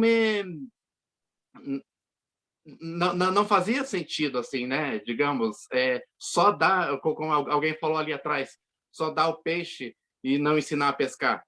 Aí eu conheci o termo aí, 2016, chamado empreendedorismo social, que, né, você ter, então, o foco em você usar, né, o capital privado, você ter uma iniciativa privada, ok, gerando lucro, gerando receita, mas em prol de beneficiar realmente o mundo, né, salvar algumas coisas que a gente vê que não estão muito certas. Aí me conectei com uma organização que acelera organizações sociais, né, ONGs ou negócios sociais, que é um dos exemplos que eu posso dar assim de prático, assim, justamente o projeto Banamel, que está aqui, que é a Lara, né, que eu conheço desde 2019. Foi ela, inclusive, que me convidou aqui para essa reunião. E assim, o que eu vejo assim nesses movimentos, para tentar resumir agora assim tudo isso, o que eu vejo nesses movimentos de transformação e tal, tá, ok, tá muito bonito na teoria, mas e na prática? O que estamos fazendo? Então, assim, projetos como o Banamel, tem um outro projeto que eu estou buscando agora, que eu trabalho com captação de recursos. É um projeto que ainda está em laboratório, que é para limpar acidentes de petróleo em alto mar, usando fibra de coco e pena de ave. Já está homologado isso em patente e tal, só que ainda não está no mercado porque falta recurso ainda financeiro para isso. Esse é meu papel, buscar o recurso. Então, assim, ok, é tudo muito bonito, a parte ecológica, ambiental, no papel. Mas o que estamos fazendo? Então, quando eu vejo assim, projetos como o Banamel ou como o Sorb, que eu estou buscando gerenciar a captação, isso sim é algo que está sendo feito, porque o Banamel ele não é só, né, não é só a produção de extratos de mel, né, da cauda da fruta ou coisa assim. É toda uma filosofia que tem por trás ali do saber tradicional ali do litoral da nossa região aqui, que é do litoral do Paraná, no Brasil. Então, assim, gerar renda de uma forma sustentável, sem devastar a floresta e tal, é uma coisa mais plausível, mais prática, do que eu vejo que tem muita fala e menos atitude no mundo, assim. Então, vamos fazer, sabe? Cada um na sua região e buscar conectar. Igual eu gostei ali muito dos exemplos ali do rapaz que saiu ali do Paraguai. Ele faz algo parecido lá. De que forma conectar como é que é o nome dele? Não me lembro agora, mas ele teve que sair. Conectar o que ele faz com os produtos de lá com o que a gente sabe aqui, ou com o que se sabe na Colômbia e outras partes dos participantes que estão aqui. É isso. Obrigado, gente. Yeah, that's beautiful, Alvaro. So I think, could you please put that important point in the chat? Like, you're a pragmatist at heart. I can hear it. So the big factor is, I think that you're pointing to is, what are we going to do? Like, unless we're doing things that are actually going to realize. Vou colocar no chat, sim. Obrigado. Yeah. Yeah, beautiful. So I think, thank you very much for your contributions. I hope you feel as though this has been the beginning. Robert, we might have also Maria Paula. I think she hasn't said anything, and John Alexander Castro. So if they feel comfortable, I'm not sure how much connection they had with the factors beforehand, Sonia, but you'll be very much appreciated for them to say. Please, and then, okay. Yeah. Sorry, Maria, I didn't catch you there. No, tranquila.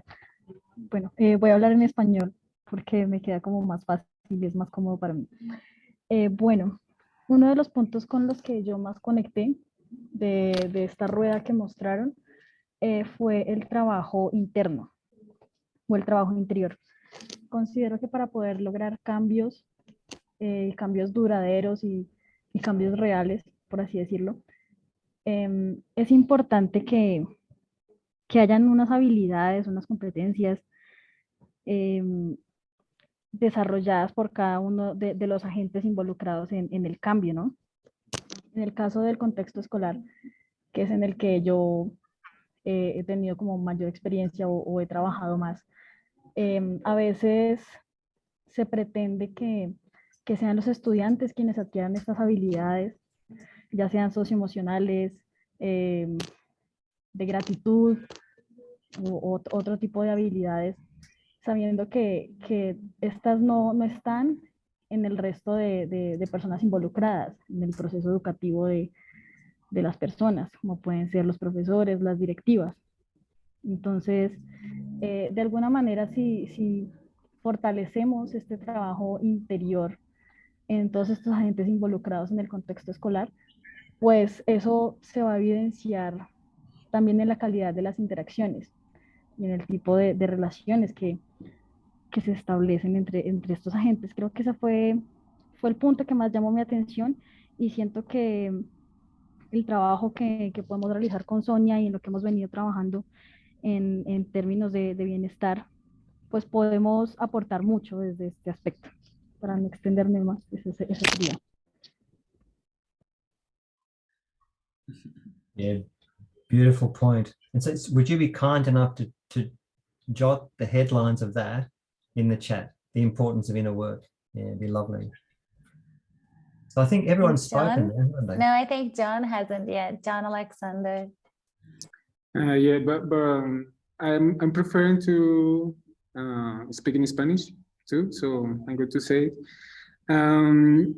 Bueno, creo que Sonia y María Paula hablaron desde el proyecto con niños, pero digamos que yo he tenido la oportunidad también de trabajar con adultos y con jóvenes adultos en el sector de la salud y observando las opciones que están dentro del diagrama que nos presentan, encontré dos puntos con los que veo, digamos, como una muy buena relación. El primero de ellos tiene que ver con el Established System Institution, específicamente el Promotes Health, Equality and Sustainability in Latinoamérica, porque digamos que hay como cierta paradoja o ironía en el trabajo con profesionales de la salud que están en procesos asistenciales, en el sentido en que se promueve la salud, sin embargo, el esfuerzo que ellos requieren como profesionales para poder promoverlo muchas veces los lleva a prácticas que no son del todo saludables. Entonces, un poco el trabajo con ellos, digamos que ha tenido un énfasis importante en ayudarles a como promover esa salud. Digamos que sería como uno de los aspectos. Y en ese mismo sentido, en el siguiente punto donde está el Inner Work, Provide Social Support During Life-Changing Moments, la mayoría de ellos son adultos jóvenes, entonces también como la etapa del desarrollo en la que se encuentran les lleva a hacer como, o bueno, esa es una inferencia que nosotros tenemos, a ser demasiado como competitivos en los objetivos que se establecen para alcanzar sus metas, y eso, aunque va muy bien conectado con aspectos del bienestar psicológico, también nuevamente lleva a estas prácticas que no son del todo saludables, incluso paradójicamente a llegar a considerar que el incurrir en esas prácticas no es tan insaludable porque les está llevando a cumplir sus metas, pero en el fondo sabemos desde una mirada objetiva que lo son. Entonces, pues digamos que ahí también ha habido como esa posibilidad pues digamos como de contribuir en un sentido prosocial en cuanto a darles ese apoyo social y a que caigan en cuenta que no se debe incurrir en esas prácticas no tan saludables, como para no entrar en esa contradicción. Eso sería. Gracias. Thank you, John. It's a really important point. You know, just to pause and ask, you know, is what we're doing actually servicing our well-being or not? And a massively important question we've got to ask, given the general state of affairs. Yeah, so thank you. Very valuable contribution. Well, folks, we're just about to transition to close. I do certainly hope you found this a valuable conversation. As just to wind things up, what I'd like to do is just talk a little bit about next steps and how we're going to position this conversation in future. So allow me to share a slide again.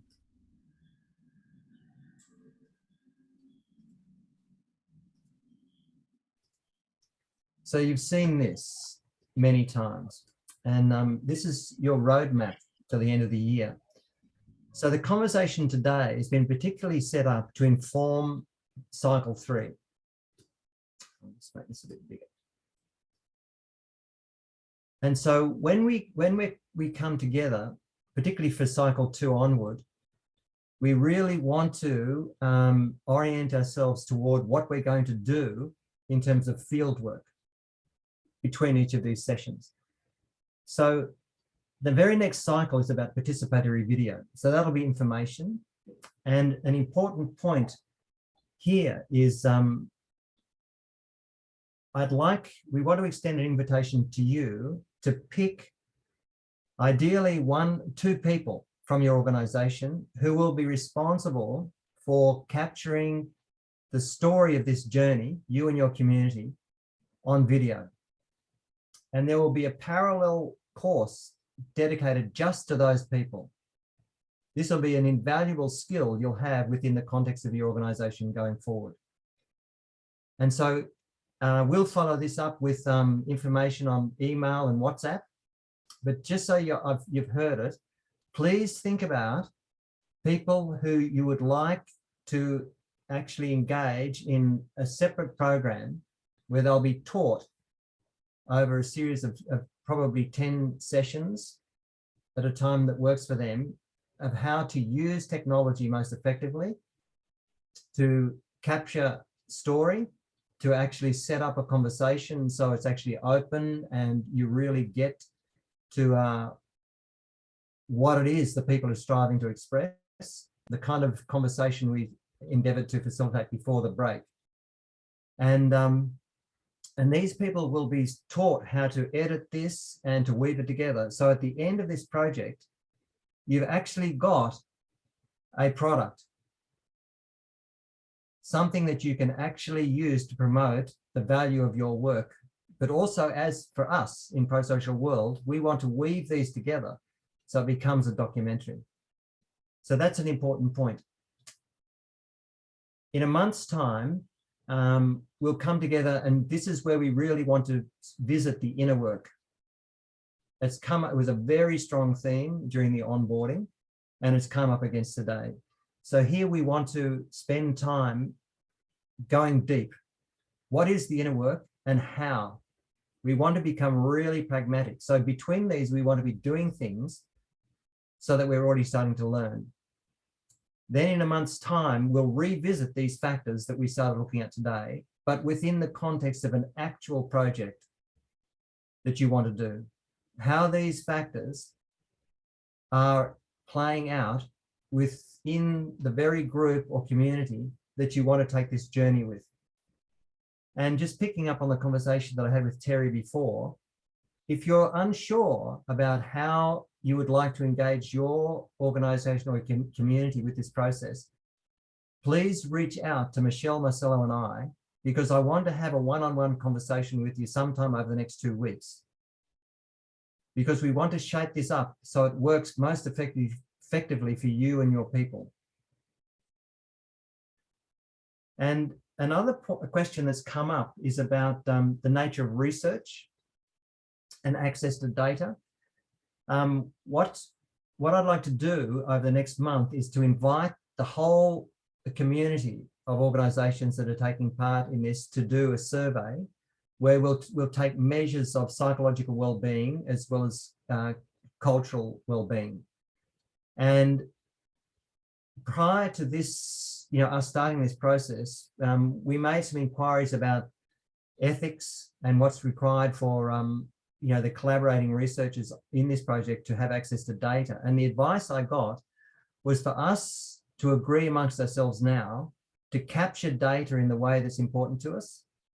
For us, there's a set of measures that we'll share with you, but also the participatory video.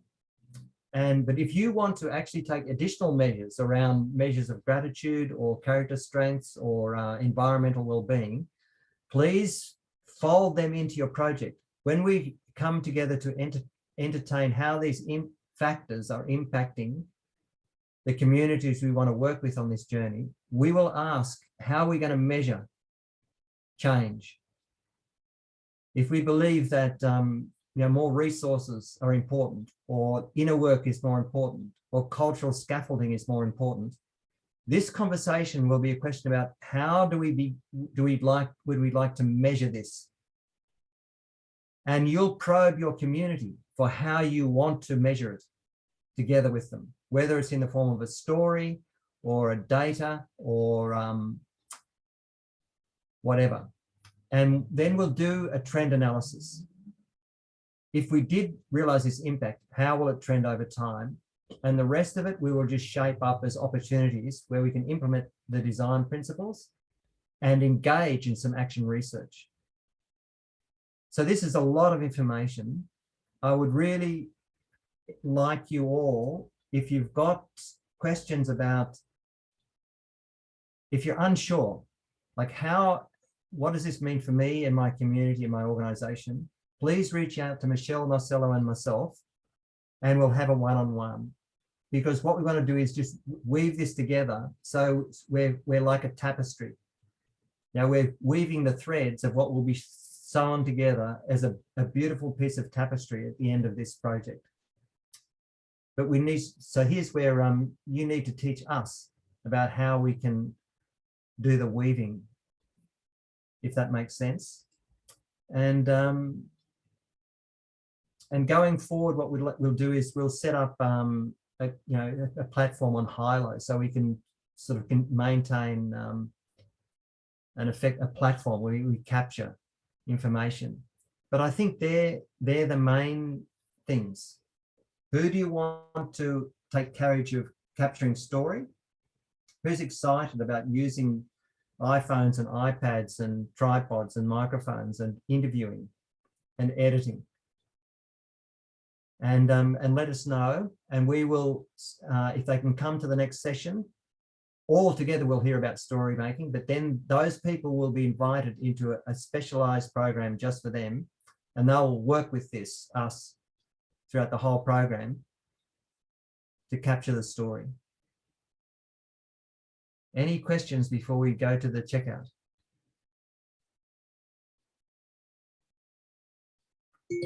Can you give me a thumbs up? Who's happy? Great, okay.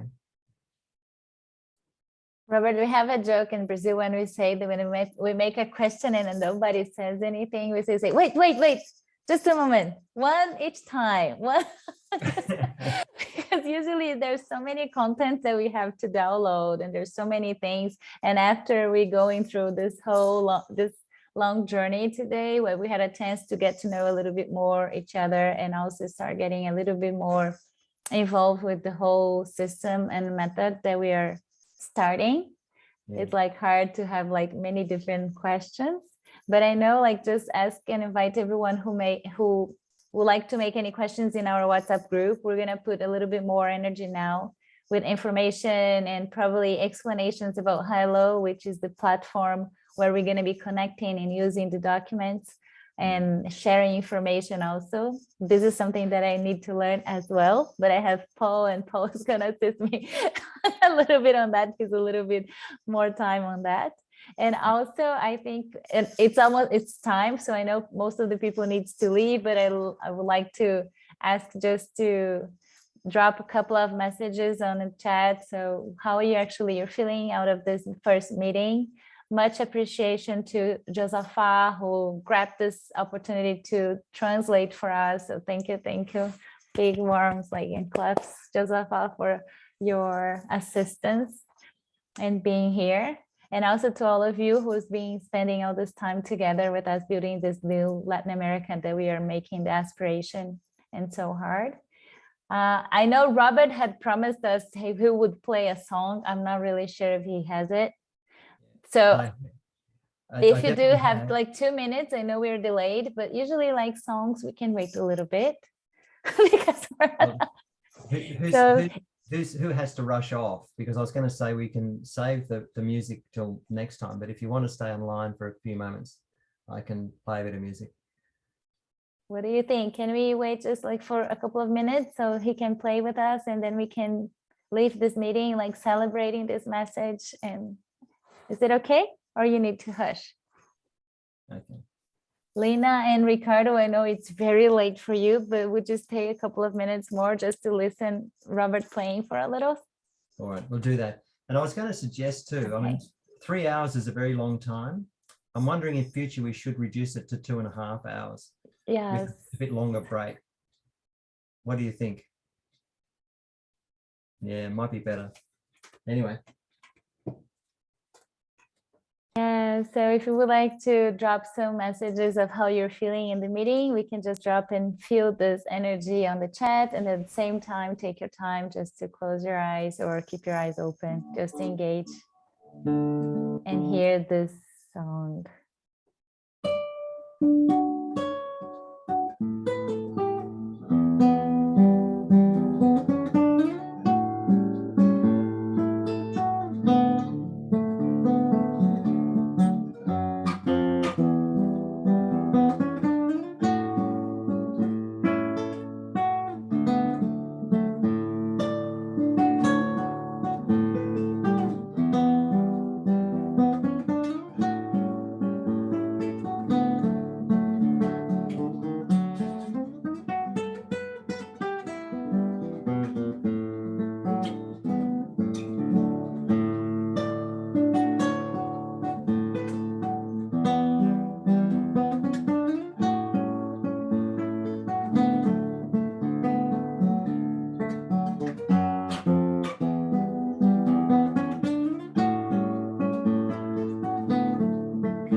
Bravo! And so who is going to play music for us Excellent. next time? Please nominate someone next time. So I'd love it if at the end of each session someone played some music or shared some form of art with us. And I'm happy to have another go further down the track too. Yeah, it could be a great idea. Yeah. So it's gonna be you, Marconi? That's what I heard?